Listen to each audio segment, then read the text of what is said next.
ಎಲ್ರಿಗೂ ನಮಸ್ತೆ. ನಾನು ಜಯಶ್ರೀ ತುಮಕೂರಿಂದ. ನಾನಿವತ್ತು ಮೂಲಂಗಿ ಚಟ್ನಿನ ಹೇಗೆ ಬೇಗನೆ 10 ನಿಮಿಷಕ್ಕೆ ಮಾಡ್ಬೋದು ಅನ್ನೋದನ್ನು ತಿಳಿಸ್ಕೊಡ್ತಾ ಇದ್ದೀನಿ. ನೋಡಿ, ಇದಕ್ಕೆ ಮೂಲಂಗಿನ ತೊಳೆದ್ಬಿಟ್ಟು ಎರೆದ್ಬಿಟ್ಟು ಇಟ್ಕೊಂಡಿದ್ದೀನಿ. ಆಮೇಲೆ ಹೆಚ್ಚಿಬಿಟ್ಟು ಅದಕ್ಕೆ ಹಸಿಮೆಣಸಿನ್ಕಾಯಿ ಮತ್ತು ಕರ್ಬೇವಿನ ಸೊಪ್ಪನ್ನು ಹುರಿದು ಎತ್ತಿಟ್ಕೋಬೇಕು. ಜೊತೆಗೆ ಬೆಳ್ಳುಳ್ಳಿ, ಹುಣಸೆಹಣ್ಣು, ತೆಂಗಿನಕಾಯಿ ತುರಿ ಮತ್ತು ಉಪ್ಪು ಹಾಕ್ಬಿಟ್ಟು ಮಿಕ್ಸಿಗೆ ಹಾಕಿ ರುಬ್ಬಬೇಕು. ಕಡಲೆ ಬೇಕು ಅಂದರೆ ಆಪ್ಷನ್ನು, ಬೇಕು ಅಂದರೆ ಹಾಕ್ಕೋಬೋದು. ಈಗ ನೋಡಿ, ರುಬ್ಬಿರೋದು ರೆಡಿ ಇದೆ.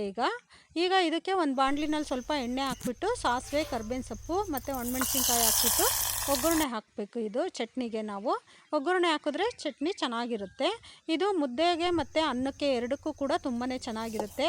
ಮತ್ತು ಹಸಿ ಮೂಲಂಗಿ ಆದ್ದರಿಂದ ಇದು ನಮಗೆ ಜೀರ್ಣಶಕ್ತಿಗೆಲ್ಲ ತುಂಬಾ ಒಳ್ಳೆಯದು. ಹಸಿ ಮೂಲಂಗಿ. ದಯವಿಟ್ಟು ನಮ್ಮ ಚಾನಲನ್ನು ಯಾರಾದರೂ ಸಬ್ಸ್ಕ್ರೈಬ್ ಮಾಡಿಲ್ಲ ಅಂದರೆ ದಯವಿಟ್ಟು ಚಾನಲ್ ಸಬ್ಸ್ಕ್ರೈಬ್ ಮಾಡ್ಕೊಳ್ಳಿ. ನಮ್ಮ ವಿಡಿಯೋ ನೋಡಿದಂಥ ಎಲ್ರಿಗೂ ಧನ್ಯವಾದಗಳು. Thank you.